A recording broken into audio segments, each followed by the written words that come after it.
Doctor Rafael Nieto Loaiza, muy buenos días y muchas gracias por estar en Grandes Reportajes de la Hora de la Verdad.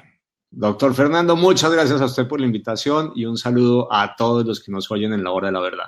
Bueno, cuando se oye hablar de quiénes serían los candidatos a la presidencia de la República, y a veces se los menciona con entusiasmo y con ganas de adherir a esa causa, y muchas otras a ver cómo se tiran el candidato y cómo se tiran la candidatura.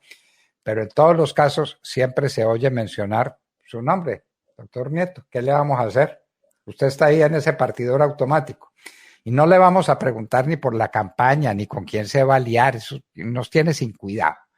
Vamos a dar un salto en el tiempo y lo vamos a ver usted el 7 de agosto, ya con la banda presidencial, pero listo para empezar a hacer las tareas de presidente de la República. ¿Por dónde empezamos? Y este no es un problema cronológico porque las cosas hay que hacerlas a tiempo, pero sí un problema lógico para saber a qué se le da más importancia. ¿Cómo sería un país, cómo sería Colombia en manos suyas como presidente de la República? Doctor Nieto Loaiza. Doctor Londoño, 3 grandes temas. No son los únicos, pero son fundamentales. Sobre esos hay que empezar. El primero, la economía. La crisis relacionada con el COVID-19 nos deja una situación económica como nunca antes vista. Las cifras de la caída del Producto Interno Bruto en el año 2020 se acercan al menos 7.7%, y esa cifra es la peor de la que tengamos noticia desde que existen estadísticas, doctor Londoño. Yo no sé si con ocasión de la guerra de los 1000 días a principios del siglo XX o en las guerras civiles del siglo XIX, la economía colombiana hubiese estado en peores condiciones que esta. Pero desde que tenemos estadísticas, este es de lejos el peor de los años de la economía nacional. De hecho, desde 1965 Colombia no había tenido sino un año con caída, con recesión económica, el año 1999, ocasionada en esa época la caída por cuenta de la crisis del UPAC, que usted recordará muy bien. Pero nosotros no tuvimos, a diferencia de América Latina, la década perdida en el siglo XX, esos famosos 80s que fueron tan malos para el continente. Nosotros crecimos y nosotros tampoco tuvimos una caída de la economía en el 2009 como resultado de la crisis de los bonos hipotecarios en los Estados Unidos. A diferencia de lo que ocurrió en América Latina, en Colombia crecimos en esos años. Insisto, desde 1965 nosotros no habíamos tenido una recesión y hoy tenemos la peor de nuestra historia. Yo creo, sin embargo, doctor Fernando, que cuando uno habla de caída del Producto Interno Bruto no transmite suficientemente bien la tragedia humana que esconde esa recesión. Eso se nota muchísimo mejor en las cifras de desempleo y en las cifras de pobreza. El desempleo ha crecido en cerca de un 50%, tenemos casi 4 millones de colombianos desempleados, bastante más que esos 2.520.000 con los que empezamos el año. Y además esa cifra de crecimiento del desempleo se traduce, porque en el país está íntimamente ligado una cosa con la otra, con un aumento brutal de la pobreza. La Universidad de los Andes calcula que la pobreza en Colombia en este año de 2020 aumenta 15 puntos, es decir, vamos a estar terminando el año con casi 4 de cada 10 colombianos en pobreza. Y además la Universidad Nacional, con base en las mismas cifras, que son cifras del DANE, dice que la pobreza extrema en las grandes ciudades va a saltar del 4.5 al 16.7%. Es decir, en la sexta parte de los ciudadanos en las grandes urbes en Colombia va a estar en pobreza extrema. Pobreza extrema, que es la miseria, no nos den miedo las palabras. Así es, pero pobreza es la miseria. Pobreza absoluta o miseria, así es. O sea, finalmente es gente que va a estar con hambre. Y el punto, por tanto, nos muestra que la primera de todas las necesidades de la política pública, y ahí deberíamos estar concentrados desde ya, Estado, gobierno y sociedad, es generar tanto empleo como sea posible para que por esa vía podamos reducir tanto como sea posible también la pobreza. Está bien que haya una red de protección social, doctor Fernando, y para eso están los programas de adulto mayor, de jóvenes en acción, de familias en acción, y el nuevo programa que yo creo que hay que aplaudirlo, de ingreso solidario. Pero ningún programa, ninguna red de asistencia social reemplaza en un país como Colombia las oportunidades que genera para la superación de la pobreza el empleo. En Colombia, quien tiene empleo ya no es pobre finalmente. Y por tanto, uno tiene que decir que la primera de las tareas y la primera de las prioridades tiene que ser la reactivación de la economía y la generación de empleo. Y para eso hay distintas herramientas. Perdón, una preguntita. Cuando hablamos de empleo, ¿de qué estamos hablando? ¿Del empleo total con todo lo que significa o del desempleo maquillado que llaman empleo informal? Bueno, aquí tenemos dos realidades. Por un lado, tenemos una economía que está altamente informalizada. El 47.5% de los colombianos están en la informalidad a 31 de diciembre del año pasado. Yo supongo, pero no he visto todavía estudios que lo confirmen, que la informalidad debió crecer y que debemos estar cerca del 60% para este año 2020. Es decir, la crisis económica se traduce, por un lado, en la caída de la economía y con la caída de la economía en un aumento del desempleo real, del desempleo abierto. Pero también se tiene que haber traducido en un aumento de la informalidad. Así que esa casi 1 de cada 2 colombianos con los que empezamos el año en la informalidad tiene que ser hoy algo más. Insisto, la cifra de la informalidad debe estar cerca del 60%. Aquí hay que atacar, por tanto, de distintas maneras el problema, doctor Fernando. Por un lado, tenemos que buscar resolver ese problema de informalidad al que usted muy bien pone en la mira. Ese problema no se resuelve si tenemos un conjunto de incentivos perversos para la informalidad. ¿Cuáles son esos incentivos perversos? Por un lado, un régimen tributario que castiga muy fuertemente la generación de riqueza y la generación de empleo. Y si usted tiene, como ocurre en Colombia, las altas tasas de tributación efectiva que tenemos hoy, pues al final lo que le está diciendo al informal es que no tiene sentido alguno que se formalice. Es decir, si la señora, cuando uno habla de informalidad, no está hablando de ilegalidad, si la señora que tiene una tienda en el barrio o una peluquería en la que emplea 2 o 3 personas, se le dice que se formalice y eso le supone que empiece a pagar unas tarifas de tributación reales del 60 o el 65%, esa señora, por supuesto, no tendrá ningún incentivo para formalizarse. Al contrario, tiene uno para seguir en la informalidad. Y si le decimos a esa misma señora que hoy paga un salario mínimo a alguno de sus empleados, que además de pagar el salario mínimo, si quiere formalizarse, tiene que agregar un 0.52% adicional en unas cargas laborales no salariales, es decir, en esos parafiscales que llamamos de manera genérica, pues lo que significa para esa señora que tenía la tienda o que tenía la peluquería es que sus costos laborales, si tenía 2 personas, va a ser como si tuvieran 3.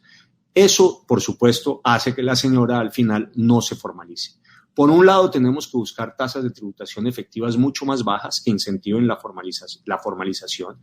Y por el otro lado, tenemos que buscar un mecanismo que no suponga la disminución del salario de los trabajadores. Yo creo que el sueldo hay que mantenerlo, hay que preservar ese ingreso real para el trabajador, pero sí hay que buscar una manera de aliviarle al empleador las cargas que hoy tiene. Y yo creo que la manera para hacerlo es la revisión de los costos laborales no salariales, buscando de alguna manera que ellos efectivamente no supongan la carga excesiva que supone hoy y que hace que mucha gente, sobre todo esos informales, no tengan incentivo alguno en la formalización, sino por el contrario, tengan un incentivo perverso para seguir en la informalidad. La informalidad, en todo caso, doctor Fernando, significa que 1 de 2 colombianos paga impuestos, que 1 de 2 colombianos genera empleo formal, que 1 de 2 colombianos está cotizando para pensiones, que 1 de 2 colombianos aporta para el sistema de salud. Ese otro colombiano que está en la informalidad a fines del año pasado, al final lo que hace es que ni genera empleo formal, ni cotiza para pensiones, ni aporta para salud. De manera que los costos para la economía de tener una informalidad tan alta son enormes. Tenemos que buscar mecanismos que generen una mayor formalización y yo repito, me parece que los dos fundamentales es disminuir, ojalá eliminar los incentivos perversos para la informalidad que están hoy en esos costos laborales no salariales por un lado y en una tasa altísima de tributación por el otro. Ahora, esa es la primera de las reflexiones que tendríamos que hacer, pero hay otras. La otra es cómo hacemos además para quitarle a la economía ese conjunto de cuellos de botella que hace que nuestra productividad sea muy baja. Uno es, no voy a insistir sobre ello, la carga tributaria, la carga fiscal. El otro, y tampoco voy a repetirme, lo que tiene que ver con los costos laborales no salariales. Pero hay otros adicionales. Por ejemplo, la inseguridad jurídica.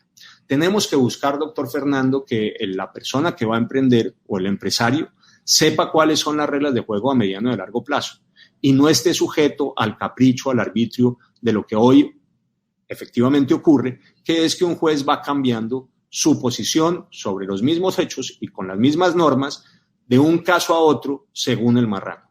O que finalmente, y es una cuestión de todos los días, un juez de inferior jerarquía decide corregir lo que el tribunal o la corte dicen o lo que el tribunal y el Consejo de Estado dicen.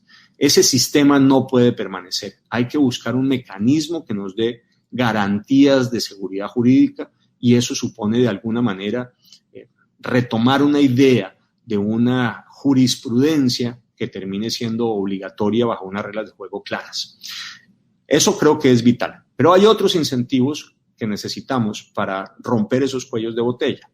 La infraestructura en Colombia sigue siendo muy deficiente, aunque yo creo, doctor Londoño, que mucho se ha hecho en infraestructura de carreteras. Hay una gran debilidad en relación con las vías terciarias.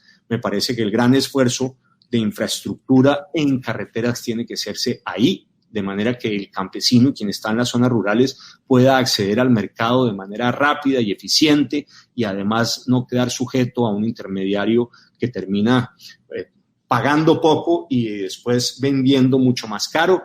Y es indispensable, sobre todo, crear una gran red ferroviaria que integre todo el país. En un país como el nuestro, doctor Fernando, con una geografía tan ardua, tan difícil, con estas cordilleras y estas distancias, lo que tiene sentido y lógica es abaratar los costos de transporte, que hoy suponen que mover una carga entre Bogotá y Barranquilla o Cartagena o Buenaventura cueste lo mismo que lo que entre ese puerto y Europa por un lado o entre Buenaventura y el Oriente por el otro cuesta mover la misma carga. No tiene ninguna lógica, ningún sentido y si eso sigue ocurriendo no vamos a ser competitivos nunca.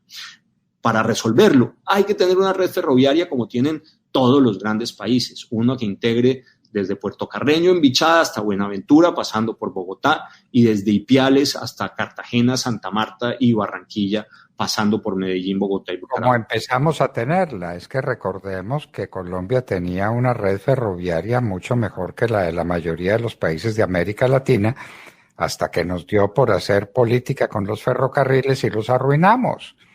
Bueno, así es. Hay que recuperar el tiempo perdido, a la búsqueda del tiempo perdido. Ferrocarriles nacionales, doctor Fernando, era probablemente el imperio de la ineficiencia y la corrupción por definición. Y efectivamente fue un desastre que tocó cerrar. Pero hay que recuperar esa red ferroviaria. Hay muchos trochas que hoy se pueden recuperar, pero por supuesto, en todo caso, hay que hacerlo en unas condiciones distintas. A mí me parece que hay que ir en la idea del tren de trocha ancha y no el nuestro que era de trocha angosta, que en todo caso había que corregir. Hoy no tenemos ferrocarriles activos, sino básicamente los que mueven carbón y poco más que eso, además de 8 o 12 kilómetros de una red ferroviaria turística en la sabana de Bogotá. Yo creo que los dos proyectos grandes de infraestructura en Colombia, más allá de que vale la pena pensar también, por ejemplo, en la tercera pista del aeropuerto El Dorado, en fin, hay otras cosas que se pueden hacer, pero los dos fundamentales tienen que ser una gran apuesta por las vías terciarias, por un lado, y por el otro, esta red ferroviaria integrada. Y creo que esa es una tarea que es fundamental. Dicho esto, hay otros. Los costos de energía en Colombia son sumamente altos y eso es una carga para la competitividad. Hay que empezar a pensar en mecanismos que permitan tener la misma estabilidad en la provisión de energía que tenemos hoy con el cargo de confiabilidad, pero bajando las tarifas. Y creo que para eso hay que resolver y pronto el problema de Hidroituango. Creo que si de alguna manera ese proyecto se frena, vamos a entrar en enormes dificultades para la provisión de energía en el país apenas dentro de 3 años, es decir, le toca al próximo gobierno. Y hay que buscar también mecanismos que nos garanticen la seguridad física, que empieza a deteriorarse, doctor Fernando, y eso no deja de ser muy preocupante. La verdad es que la cifra de homicidios el año pasado fue mayor que en el 2015 antes del proceso de paz. Tuvimos 11.880 homicidios en el 2019 y en el 2015 11.535. Hay que recordar además que la disminución de los homicidios era un ejercicio que venía dándose desde los mediados de los 90 con un gran énfasis, sobre todo durante la administración del presidente Uribe, hasta alcanzar tasas que estaban ya en la misma línea de lo que teníamos de homicidios a mediados de los 70, que creo que es un gran avance, bajar de los 91 homicidios por 100.000 habitantes del año 1991 a una tasa de 24 homicidios por 100.000 habitantes como la que tuvimos en el 2015. Ahora, dicho esto, desde entonces tenemos enormes dificultades. En el 2016 y en el 2017 esa disminución de homicidios se estancó. En el 2018 tuvimos un crecimiento de la tasa de homicidios y aunque en el 2019 bajamos de manera muy marginal la tasa de homicidios, y eso ya en todo caso es aplaudible, hay que decir que sigue siendo mayor que la tasa del 2015. Y eso tiene una razón clarísima que me lleva al segundo gran punto. Es decir, el primero tiene que ser la recuperación de la economía. La otra gran tarea, además de la recuperación de la economía, doctor Fernando, es el combate contra el narcotráfico. Lo que explica que el año pasado hayamos tenido más homicidios que en el 2015. Hubo 11.880 y en el 2015 apenas 11.535. Es el conjunto de incentivos perversos al narcotráfico que quedaron pactados durante la negociación y en el acuerdo de Santos con las FARC. Y, por supuesto, en la implementación de ese acuerdo. Ese conjunto de incentivos perversos es también lo que explica que en Colombia el año pasado tuviéramos 3 veces más narcocultivos que en el 2013 y que el año pasado produjéramos 3.9 más veces cocaína que la que se produjo en el 2013. En el 2013 teníamos 290 toneladas de cocaína producidas, el año pasado 11.135. El 2013 teníamos 48.000 hectáreas de narcocultivos, el año pasado teníamos 154.000. ¿Qué fue lo que ocurrió entre el 2013 y el año pasado? Muy sencillo, en el 2014 se firma el pacto con las FARC sobre narcotráfico, aunque el pacto definitivo se firma en el 2010, ese capítulo específico del narcotráfico es del 2014, y en esa negociación y en ese pacto hay un conjunto de incentivos perversos que hay que desmontar. ¿Cuáles? Pues uno clave y que es vital es que tenemos que recuperar la erradicación forzada y sobre todo la fumigación con glifosato, que es una herramienta indispensable para poder vencer los narcotraficantes y poder disminuir el número de los narcocultivos. Pero hay otros que también son vitales en ese esfuerzo y que es indispensable que vayamos corrigiendo, aunque suponga, y creo que no hay manera de que no sea así, una revisión de lo que se pactó. De otra manera vamos a seguir como estamos.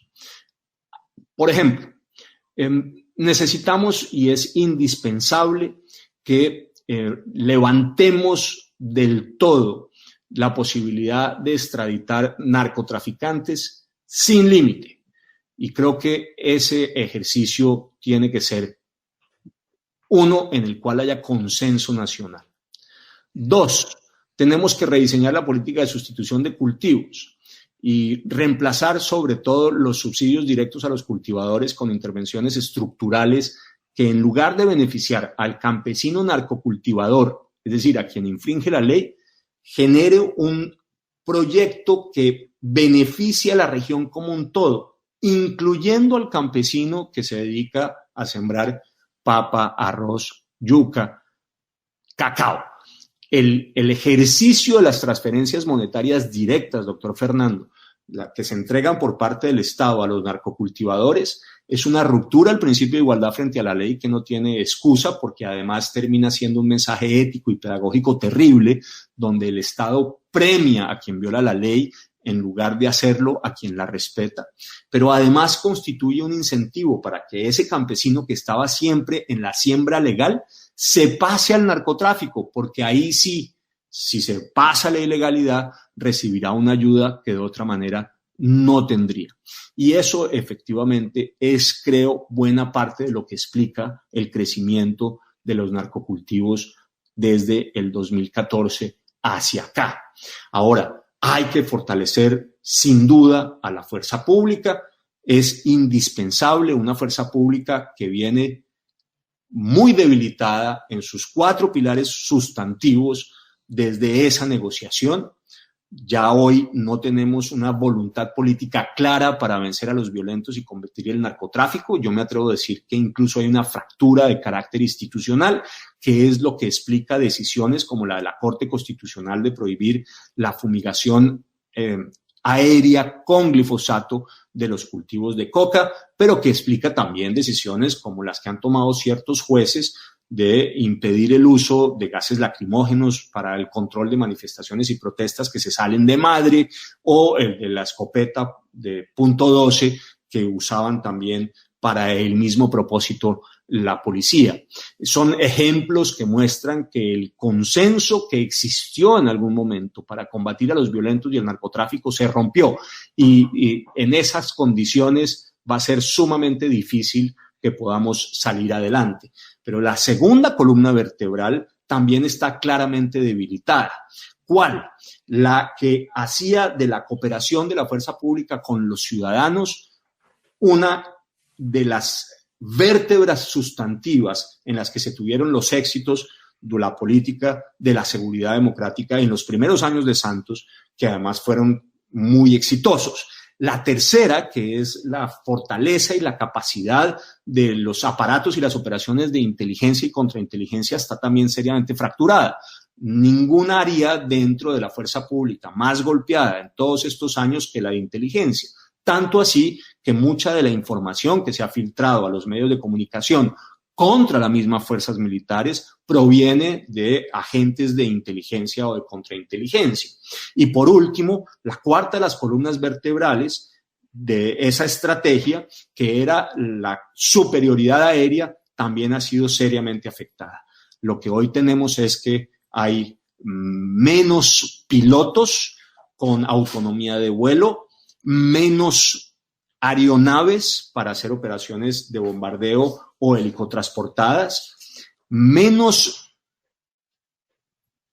horas de vuelo disponibles para esas operaciones y finalmente una creciente inseguridad jurídica, porque las reglas de juego para la realización de esas operaciones han quedado en entredicho después del famoso bombardeo que hubo en marzo del año pasado, en el cual la Fuerza Aérea y la Aviación de Ejército atacaron un campamento de las disidencias de las FARC en Caquetá, donde había unos guerrilleros adolescentes que generaron un gran escándalo público, y por cuenta de ello se ha visto afectadas esas reglas de juego para las operaciones de carácter aéreo. Esos 4 elementos en materia de seguridad eran vitales, doctor Fernando. Por un lado, la voluntad política para vencer a los violentos y al narcotráfico. Por el otro lado, la cooperación de la ciudadanía con su fuerza pública. Tercero, la superioridad aérea. Y por último, este fortalecimiento de la capacidad de las operaciones de inteligencia y contrainteligencia. De manera que lo que necesitamos es recuperar esa fortaleza de la fuerza pública, y va a ser sumamente difícil hacerlo porque, como repito, los consensos sobre ello hoy están lejos de conseguirse. Ahora, finalmente, hay que asegurar el control estatal de las áreas y no solamente un control militar de esos terrenos. La presencia de la fuerza pública en las zonas de narcotráfico y en las zonas de narcocultivos es una condición necesaria, pero insuficiente. Se requiere que el Estado como un todo y de manera coordinada provea bienes y servicios, desde justicia hasta infraestructura, educación, salud, sin la cual este ejercicio finalmente no sale adelante. Pero hay otros 2 elementos en la lucha contra el narcotráfico que es indispensable atacar. Por un lado, hay que construir una política integral en materia de salud pública contra la drogadicción. Colombia empieza a ser ya hoy no solamente un país productor de droga, sino un país consumidor de droga. Y eso es sumamente grave. Y por supuesto, además, incentiva la violencia, porque en la búsqueda del control de los mercados del microtráfico se produce buena parte de la violencia homicida en las ciudades de Colombia. Pero por el otro también es indispensable entender que no basta con pegarle al eslabón de la producción de los narcocultivos. Es también y básico, y creo que ahí no estamos haciendo suficientemente bien la tarea, pegarle sobre todo a los mecanismos de financiación del narcotráfico, a las finanzas de las estructuras ligadas con el narcotráfico. Así que tenemos primero dos grandes tareas. La primera, insisto, la recuperación de la economía. La otra, atacar a fondo, sin descanso, el narcotráfico. Y hay una tercera que es fundamental, que es luchar contra la corrupción. La corrupción es evidentemente una lacra de la que nos tenemos que desprender si queremos que finalmente este país salga adelante. Y si no la combatimos de manera eficiente, no vamos a salir adelante. Yo tengo la disposición ética de ir sin ningún tipo de limitación contra los corruptos. Y creo que esa disposición tiene que reflejarse en toda la administración pública, doctor Fernando. Para ello, en todo caso, hay que empezar a hacer algunas reformas. Una de ellas, yo creo que hay que revisar lo de las contralorías municipales y regionales.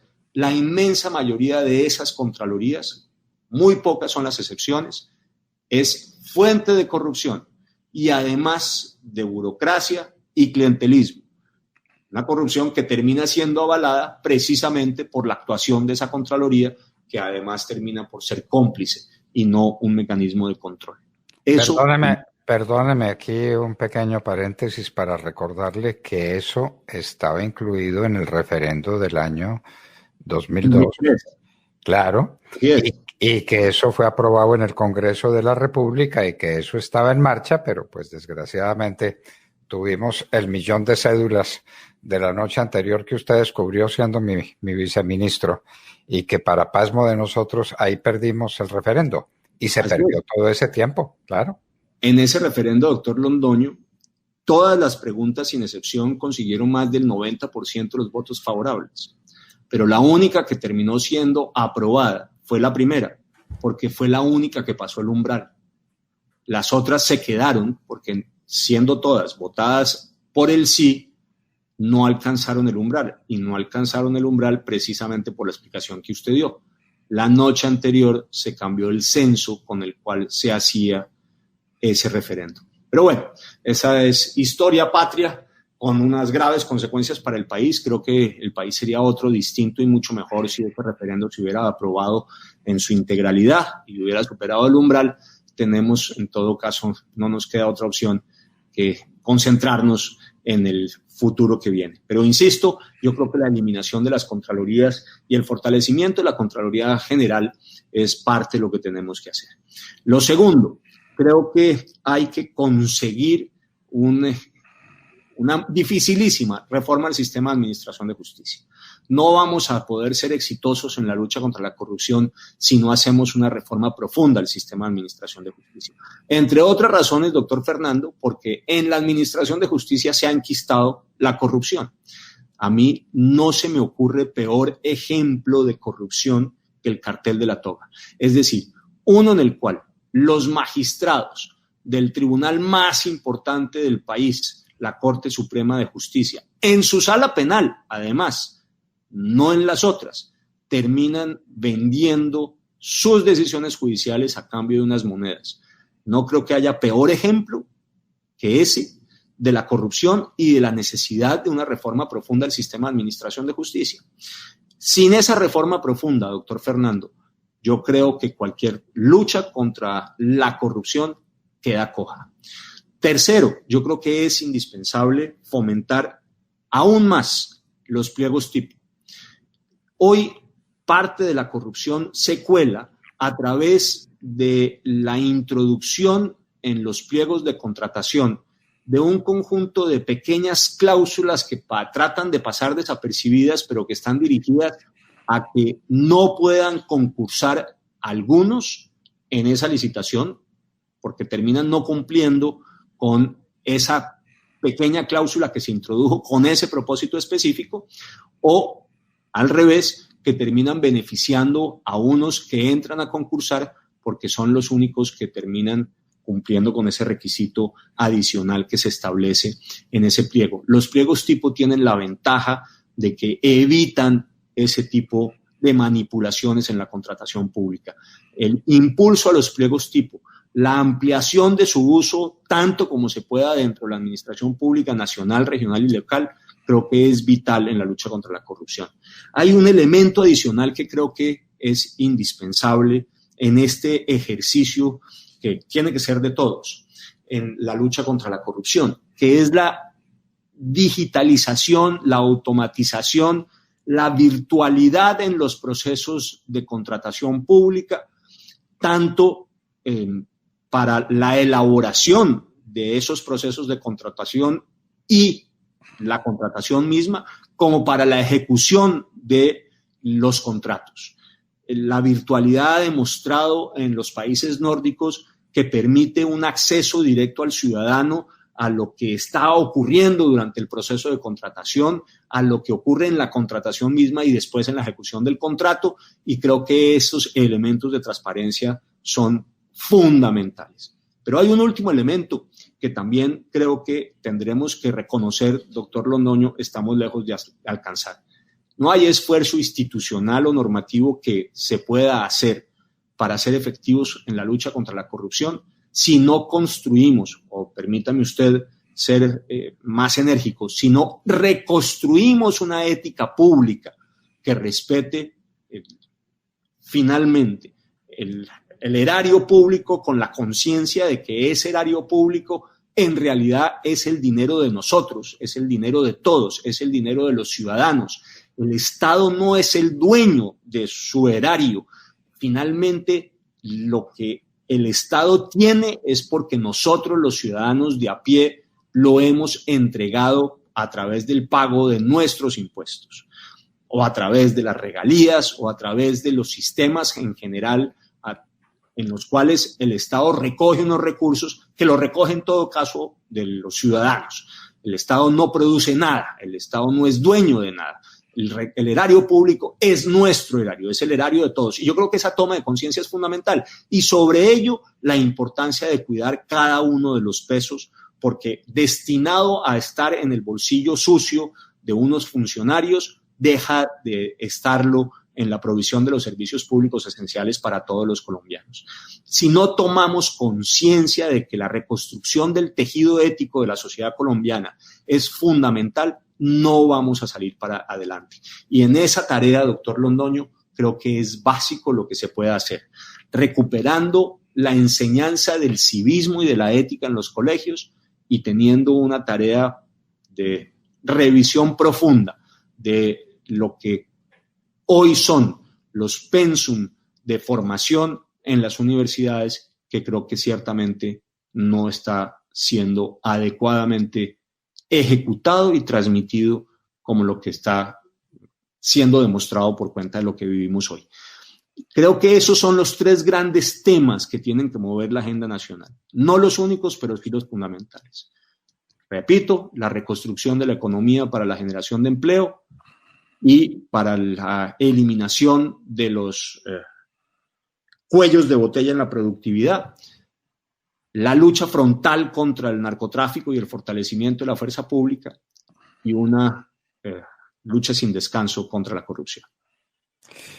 Bueno, doctor Nieto, eso abre el debate para un sinfín de temas que se desprenden de estos temas centrales, de estos asuntos centrales. La economía colombiana necesita reactivarse, no hay duda ninguna. Estamos viviendo el peor momento. Usted ubica en 7.7% la caída de la economía, que es brutal, brutal. Comparada, recuerde, cuando estábamos en el gobierno se nos decía que el país tiene que crecer por lo menos un 5% al año, por lo menos 5%. Estamos cayendo 7.7%. Luego la diferencia es de 12.7%. Eso traducido en dinero, en realidad es una cosa gigantesca. No hay duda, estamos en el peor momento de la historia económica del país. Y tenemos que salvar semejante cuestión, que no se hace simplemente con el prurito muy importante, claro, de hacer lo que haya que hacer para recuperar los empleos que se perdieron. Hay que pasar por encima de eso y seguir mucho más adelante y crear un sistema económico mucho más productivo para combatir un desempleo que ha llegado a unos niveles pavorosos, especialmente en el tema de la mujer y de los jóvenes. Y eso sí es fatal, fatal. Y aquí es donde se abre un caminito a un tema que le quiero proponer porque es esencial. Los jóvenes de Colombia se sienten desarraigados del país. Un 20% de desempleo juvenil es una cosa dramática. El joven que termina su carrera, que termina sus estudios, mira y dice, ¿y aquí qué hay para mí? Y la respuesta es nada. Usted no tiene ninguna oportunidad. O váyase del país o dedíquese pues a algún tránsito horroroso hacia la ilegalidad para poder sobrevivir. ¿Por qué no nos dedica unas palabras sobre ese tema juvenil que tiene que ver con los demás temas? Tiene que ver con el tema de la reactivación económica, que es fundamental. Sin una recuperación de la participación juvenil en un proceso colectivo no hay nada que hacer. Que tiene que ver con el proceso del narcotráfico, porque ¿quiénes son los que se prestan para tareas de narcotráfico y los que están abandonando el campo y los que están abandonando las tareas productivas? Los jóvenes. Y finalmente es el elemento constructivo de una corrupción desatada para unos jóvenes que no les enseñan lo que les deben enseñar, sino que los están incitando simplemente a que hay que atener a cualquier cosa. ¿Por qué no nos hace un pequeño capítulo sobre la visión que usted tenga de ese problemita, la juventud colombiana? Doctor Londoño, 4 elementos quiero resaltar para empezar la conversación sobre este punto en particular. El primero, usted lo señaló, es el problema del empleo en los jóvenes. La tasa de desempleo de los jóvenes es 10 puntos mayor que la nacional. Está en el 25% cuando la tasa era del 14.7% en el mes de octubre, que es la última que teníamos consolidada. Y eso, por supuesto, está demostrando que son ellos, los jóvenes, los que más sufren el desempleo. Ahora, dicho esto, creo que vale la pena además resaltar lo siguiente, y es el segundo punto. Esa tasa, esa brecha salarial, tiene unos componentes de género que la hacen aún más preocupantes. Son los jóvenes, pero especialmente las mujeres, las que sufren más este impacto del desempleo. Porque el desempleo de los hombres jóvenes es del 19%, pero el desempleo de las mujeres jóvenes es del 40%. Es decir, tenemos unos jóvenes que tienen una tasa de desempleo 10 puntos por encima de la nacional, pero donde las mujeres jóvenes sufren sustantivamente más esa carga que los hombres jóvenes. Ahí hay un problema serísimo que además se agudiza cuando se ve la brecha salarial. Es sorprendente, pero las mujeres jóvenes ganan 69 pesos por cada 100 que ganan los hombres de su edad. Hay 31 pesos de brecha haciendo la misma tarea, teniendo el mismo empleo entre los hombres y las mujeres jóvenes. Aquí hay un serio problema de desempleo juvenil que se agudiza cuando se trata de las mujeres. Demos respuestas. ¿Qué es indispensable?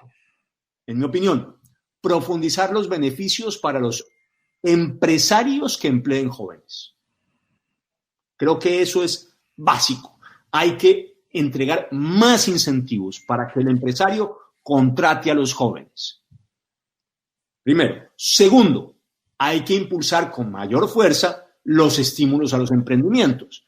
No hay que cerrarle la posibilidad al joven de emprender. No podemos obligarlo simplemente que se emplee. No, hay que abrirle además a los jóvenes emprendedores la posibilidad de que sean exitosos. Y eso se hace entregándole estímulos a esos emprendedores jóvenes. Y tercero, creo que es indispensable, lo muestra la brecha salarial de género, sancionar la discriminación negativa en el empleo hacia las mujeres jóvenes. Creo que ese conjunto de herramientas le va a dar mejores soluciones a este serísimo problema laboral de los jóvenes. Pero el tercer elemento que quiero resaltar, el primero, por tanto, un desempleo que se ceba con los jóvenes, y el segundo, que se ceba especialmente y que se refleja también en la brecha salarial con las mujeres jóvenes. El tercero es el altísimo número de ninis, los muchachos que ni tienen empleo ni estudian, estando en edad de una cosa o de la otra. En el 2019 era el 22%. 1 de cada 5 jóvenes, doctor Londoño, estaba en situación de ser nini. Pero en el trimestre mayo a julio, que es el último consolidado por el DANE, esa cifra de ninis había subido al 33%. O sea, 1 de cada 3 jóvenes en edad de estudiar o trabajar ni estudiaba ni trabajaba. Y ahí también hay una desigualdad de género sumamente preocupante. En los hombres era el 23% el que ni estudiaba ni trabajaba. En las mujeres el 42%. Ahí también, de nuevo, hay una discriminación de género que tenemos que corregir. Es probable que el porcentaje de ninis haya bajado a partir de la reapertura de la economía, pero la cifra, en todo caso, de una tercera parte de jóvenes es gigantesca. Y la frustración de esos muchachos tiene que ser enorme. Además de que el mercado laboral está profundamente resentido, es indispensable que el sistema educativo haga un esfuerzo por volver a vincular a esos muchachos que hoy se salieron de estudiar. Para eso creo que es indispensable, y volvamos también aquí a las soluciones, usar distintas herramientas. Una de ellas, que es, entiendo que pueda ser polémica, pero creo que es fundamental. Hay que condicionar al acceso a los programas de la red de asistencia social a que los hijos efectivamente asistan a la escuela. ¿Usted quiere ingreso solidario? ¿Usted quiere adulto mayor? ¿Usted quiere jóvenes en acción? ¿Usted quiere familias en acción? Muy bien, garantice que los jóvenes de esa familia, de ese núcleo familiar, efectivamente vuelvan a la escuela. Si usted no lo garantiza, no tiene acceso al beneficio. Ahora, segundo, hay que hacer entenderle a FECODE que los niños y los jóvenes están primero que el fortalecimiento de las ventajas sindicales, que ya son muchas, que tiene esa organización. Y no lo entienden. Y que FECODE no lo ha entendido. Más allá de la discusión sobre el adoctrinamiento, queda demostrado en el ejercicio sistemático de citar a huelga, cuando lo que necesitamos finalmente es que los jóvenes asistan a la escuela. En lugar de que FECODE esté promoviendo uno y otro paro, uno detrás del otro, lo que necesitamos es que vuelvan a las escuelas a enseñarles a los jóvenes y que pongan el interés de los jóvenes por encima del interés de sus afiliados. Y por último, hay que hacer un esfuerzo real por retener a los muchachos en el sistema educativo, y ese esfuerzo pasa, en mi opinión, por la mejora de la calidad, que es indispensable, primero. Segundo, por el fortalecimiento de la doble titulación, donde el muchacho entienda que terminar su bachillerato y terminar su doble título como técnico o como tecnólogo le va a servir para encontrar mejor empleo cuando salga al mercado laboral, y la doble titulación en ello es vital. Y finalmente creo que hay que establecer con más cuidado los sistemas de control al programa de alimentación escolar, porque creo que ese estímulo de encontrar en el sistema educativo una alimentación que eventualmente pasa con muchos jóvenes de familias vulnerables, no tienen su casa, es también un estímulo para mantenerse dentro del sistema. Repito, si nosotros no estimulamos suficientemente al joven para mantenerse en el sistema educativo, y ese estímulo pasa, repito, sobre todo fundamentalmente por darle herramientas que le permitan desempeñarse mejor en el mercado laboral, y por el otro lado no se sanciona a los núcleos familiares que no hacen la tarea de mantener a los muchachos dentro del sistema educativo, no lo vamos a conseguir. Déjeme decirle algo para resaltar la importancia que además tiene que los muchachos se queden en el sistema educativo, más allá del tema laboral. La muerte violenta en Colombia representa el 5.4% de todos los fallecimientos que hay en el país. Son cifras del año pasado. Ahora, cuando vemos ¿Qué ocurre con los jóvenes? Esas muertes violentas representan el 40% de los muertos de los jóvenes. 4 de cada 10 jóvenes fallecidos el año pasado murieron asesinados. El salto es brutal. ¿Qué significa? Que la violencia homicida se centra en los jóvenes. Ahora, es aún más preocupante verificar cómo el homicidio tiene una relación directa con la escolaridad. Entre más instrucción formal se tiene, menos riesgo hay de morir asesinado. Fíjese usted en las cifras del año pasado. Decía yo que en el 2019 habían muertos en Colombia por homicidio 11.880 personas. De esas, solo 14, doctor Fernando, solo 14 de esos 11.880 personas tenían título universitario. O una licenciatura, o una especialización, o una maestría, o un doctorado. Todos los otros muertos no habían salido de la universidad. Y entre menos escolaridad hay, más riesgo hay de morir asesinado. Luego, aquí también hay que hacerle una apuesta. Si usted quiere, desde una perspectiva de salud pública, de vida, por mantener a los jóvenes en el sistema escolar. Tanto tiempo como sea posible. Entre más tiempo duran en el sistema escolar, más posibilidades tienen de acceder al trabajo. Y entre más tiempo están en el sistema escolar, menos riesgo tienen de morir asesinados. Doctor Nieto, este tema del desempleo juvenil nos pone en contacto con otro tema que es vital, porque uno no puede entender que el desempleo juvenil esté disparado en un momento en que las habilidades de los jóvenes, su hábitat intelectual normal, el mundo que los rodea sea un mundo tecnificado. Y la tecnificación, la tecnología, la innovación son el gran dispensador de trabajo, de actividad económica en el mundo de hoy. En otro gran reportaje de La Hora de la Verdad hablábamos con el presidente del Banco Agrario y veíamos cómo los jóvenes campesinos se fueron del campo simplemente porque al campo no se le ha dado la oportunidad de tecnificarse y porque no se le ha dado la oportunidad de dar el salto a lo que lo debe dar, que es a la venta de los productos sin intermediación, a la competencia con los grandes mercados del mundo, a estar en los grandes mercados del mundo. ¿Cómo es posible que los jóvenes sean los grandes desempleados cuando los jóvenes deben ser y son por naturaleza, por fuerza de las circunstancias, los que están más cerca de la tecnología? Yo tengo que decirle que cuando tengo problemas con el computador, llamo a mi nieto de 5 años y me resuelve los problemas del computador. Claro que sí. Y eso es lo natural, porque ese niño nació viendo los computadores. Y ese es su mundo y eso es su hábito y eso es lo que le pasa a todos. ¿Quién puede entender ese crecimiento brutal del desempleo cuando estamos en el mundo de la tecnificación? ¿Será que nos rehusamos a ello? ¿Que no estamos innovando? ¿Que no nos estamos tecnificando? No. En realidad lo que ocurre, doctor Londoño, es que la virtualidad hoy es discriminadora. Y voy a tratar de explicar lo que quiero decir. Lo que ocurre es que en Colombia, las cifras son del 2018, que son las últimas consolidadas, solo el 53% de los hogares tenía internet fijo. El 47% no tenía internet fijo. Y la cosa es aún peor en las zonas rurales, porque en las zonas rurales solamente el 16% de los hogares tenía internet fijo. El 84% no tenía internet fijo. Y hoy estamos en una situación de virtualidad. ¿Qué ha ocurrido con ese 47% de hogares en Colombia que no tenía internet?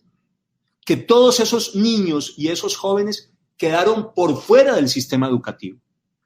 Simplemente por fuera.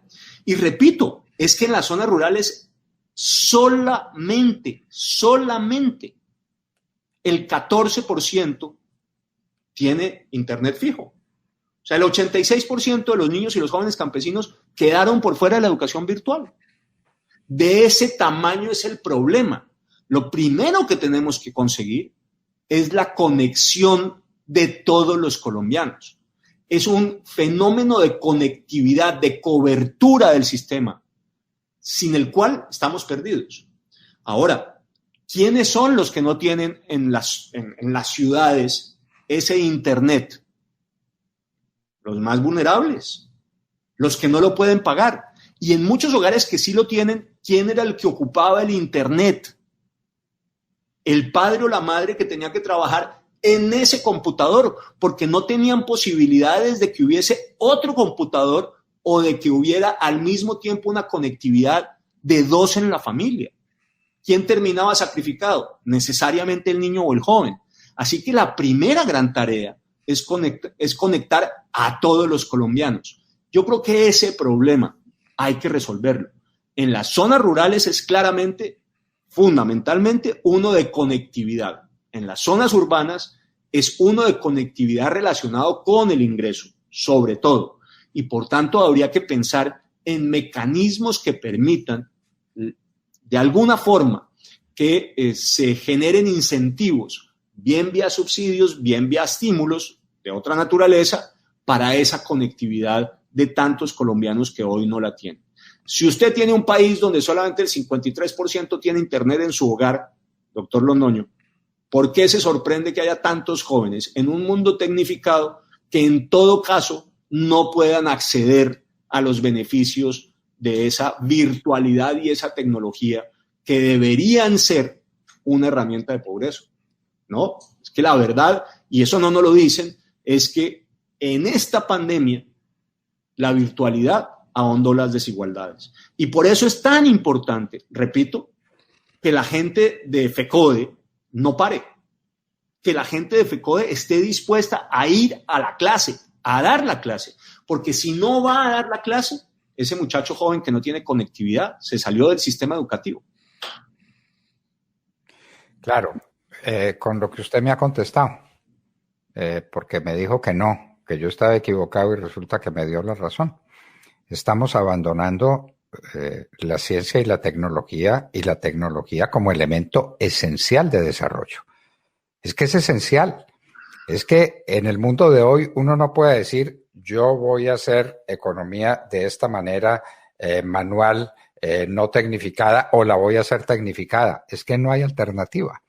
O uno entra de lleno en el mundo de la tecnología en todos los aspectos, en todos los órdenes del comportamiento, o está perdido. Entonces, ahí tenemos un problema bien grave. Usted lo ha planteado muy bien. La falta de conectividad, lo del campo es una cosa dramática, y lo de las ciudades también, para los padres que no tienen manera de compartir el computador o la línea de internet con los hijos. Y eso me parece a mí que, mire usted, esto no es culpa del coronavirus, sino que el coronavirus lo puso de presente. Así es. Para mí, el coronavirus ha sido salvador en ese sentido, que nos ha puesto de presente esta carencia fundamental que tenemos y que tenemos en la educación de los jóvenes, porque esa es otra cosa. No se enseña, FECODE no enseña computación porque los profesores no saben computación, no saben tecnología, no saben poner al estudiante en camino, en la simpatía con los sistemas tecnificados.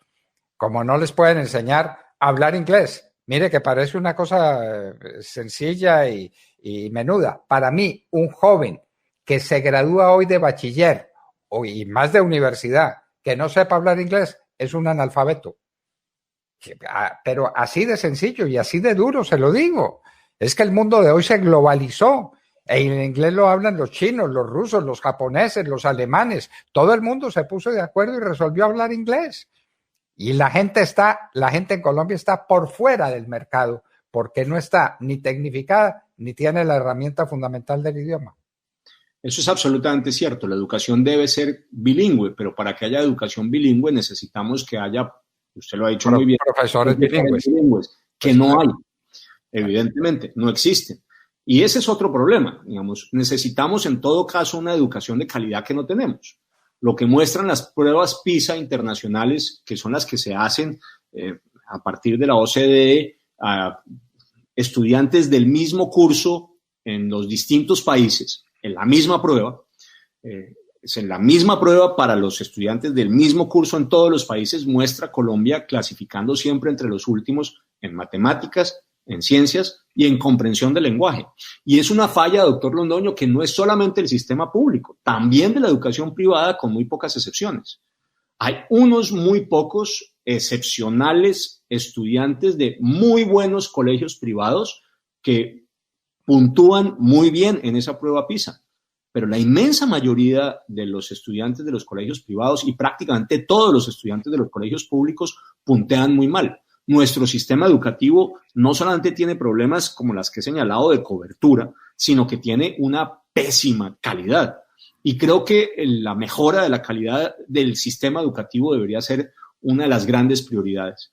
Yo he aplaudido el esfuerzo que en materia presupuestaria hace este gobierno en materia de educación, pero he señalado siempre que si no se corrige el problema de calidad, es como tirar dinero al cesto de la basura. Se lo traga el sistema sin que se vea ningún beneficio. Para eso, creo que deberíamos tener un gran acuerdo nacional, doctor Londoño, un gran pacto por la educación de calidad en el país. Y no es posible la educación de calidad, está hoy probado en el mundo, si no se evalúa a los maestros. Los sistemas de evaluación, además, no pueden centrarse, quizás suene paradójico, pero la explicación es sencilla, en el maestro mismo. No se trata de calificarle con un examen al maestro sus conocimientos. Lo que se trata finalmente es de calificar el esfuerzo que el maestro hace para mejorar la educación de sus alumnos. Es decir, en realidad la calificación del maestro es la calificación de sus alumnos. Si usted recibió un alumno en 5 y lo llevó a 10, usted lo hace muy bien. Pero si usted recibió un alumno en 5 y lo dejó en 5 o en 4, usted es pésimo profesor, aunque tenga doctorado en Harvard. La calificación que sirve en el sistema educativo, está probado, es la que se hace de los estudiantes. Es decir, dicho de otra manera, se califica al profesor por los resultados de sus estudiantes. Si sus estudiantes verdaderamente mejoran, el profesor lo hace bien. Si los estudiantes no mejoran, el profesor lo está haciendo mal por muchos estudios de posgrado que pueda o no tener. Ahí tenemos que hacer un gran esfuerzo, doctor Londoño.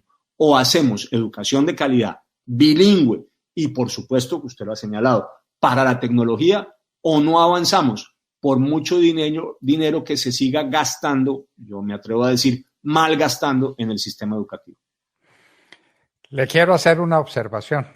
Usted ha mencionado las pruebas PISA y nuestros malos resultados en las pruebas PISA lo explican todo, todo. Si somos los últimos en materia educativa, pues cómo queremos ser los primeros después en competitividad o en cualquier cosa, pues no podemos serlo, eso es imposible, eso es pedirle peras al olmo. Y usted habló de las matemáticas, ¿cuáles son los elementos de las pruebas PISA? Matemáticas, ciencias y comprensión de lectura. Me refiero a eso último. La comprensión de lectura es un maquillaje, es una máscara. ¿Qué dice la falta de comprensión de lectura? Falta de inteligencia abstracta. No hay desarrollo de la inteligencia del muchacho. No es que al muchacho le pongan una página, diga qué dice ahí. Pues no lo entiende. ¿Por qué no lo entiende? Porque no tiene una estructura mental capacitada para entender los mensajes, las cosas que le están diciendo.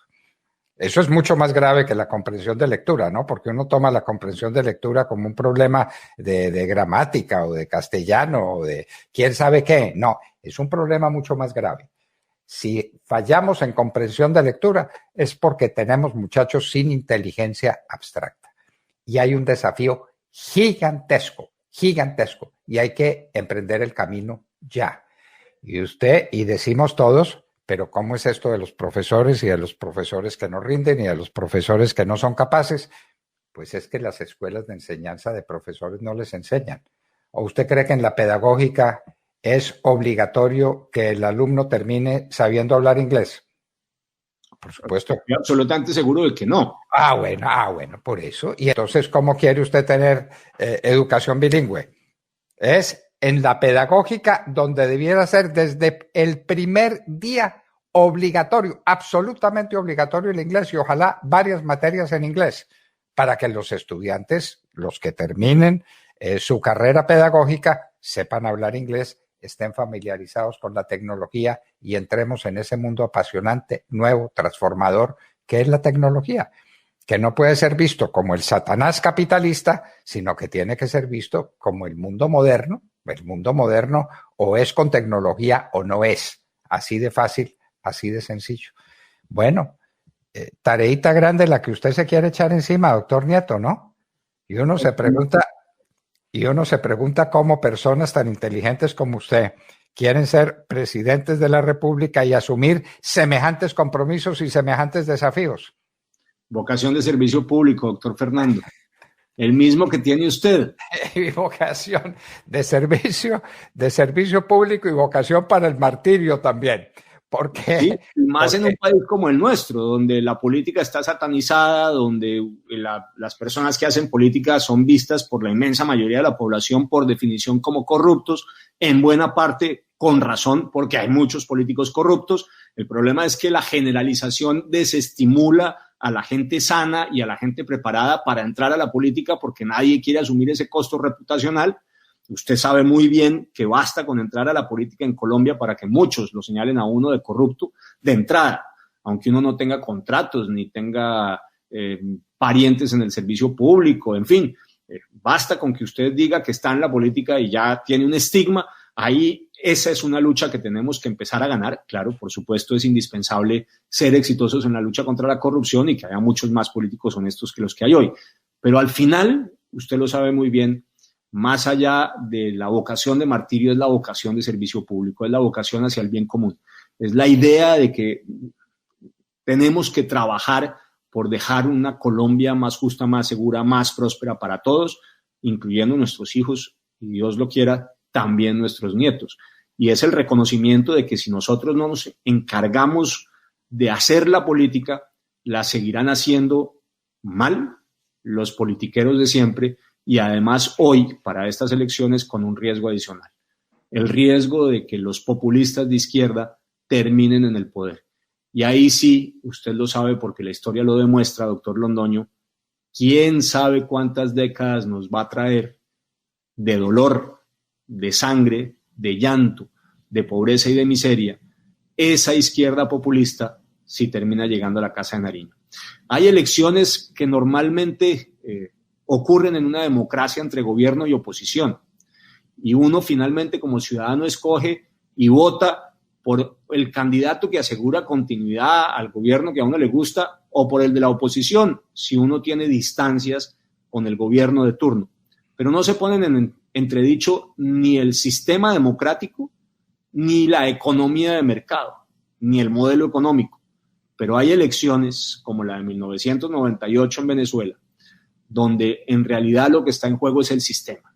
Y dejan de ser las elecciones típicas gobierno-oposición y empiezan a ser elecciones sistema-antisistema, donde uno o unos de los candidatos pretende la revolución por las urnas y pretende reemplazar el sistema de democracia republicana por un modelo populista. Eliminar las libertades para tener autoritarismo y cambiar la economía de mercado por un modelo socialista de economía. Esa propuesta antisistema es la que tenemos hoy sobre la mesa para las elecciones del 2022. Y esas son las elecciones que vamos a tener, no las típicas de gobierno-oposición, sino unas de sistema-antisistema. Y cuando eso ocurre, nos jugamos no solamente el futuro de 4 años, sino el futuro de décadas para nuestro país. Eso es lo que tenemos que tener todos claros que va a ocurrir en el 2022. Y eso es lo que nos estamos jugando. Democracia, libertad y economía de mercado.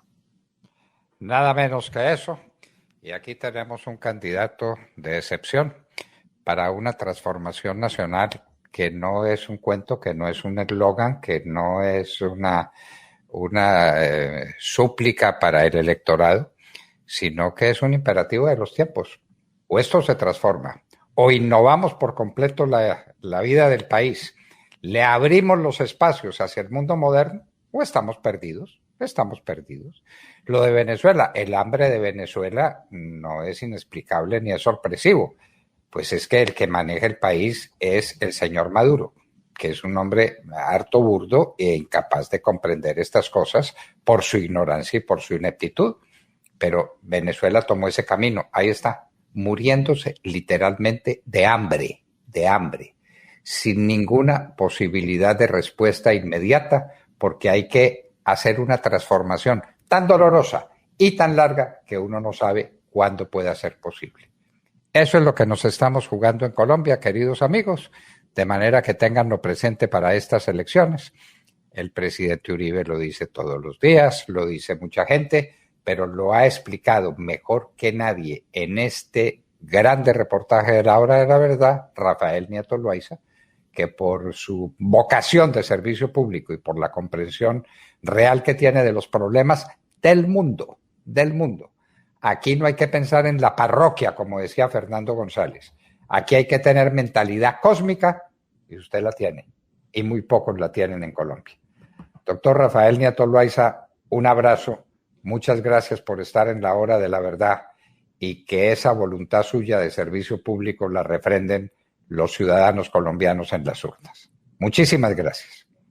A usted, doctor Londoño, y que el 2021 sea próspero y lleno de salud. Creo que lo que hay que pedir en las circunstancias actuales. Muchísimas gracias. Rafael Nieto Loaiza estaba en grandes reportajes de La Hora de la Verdad.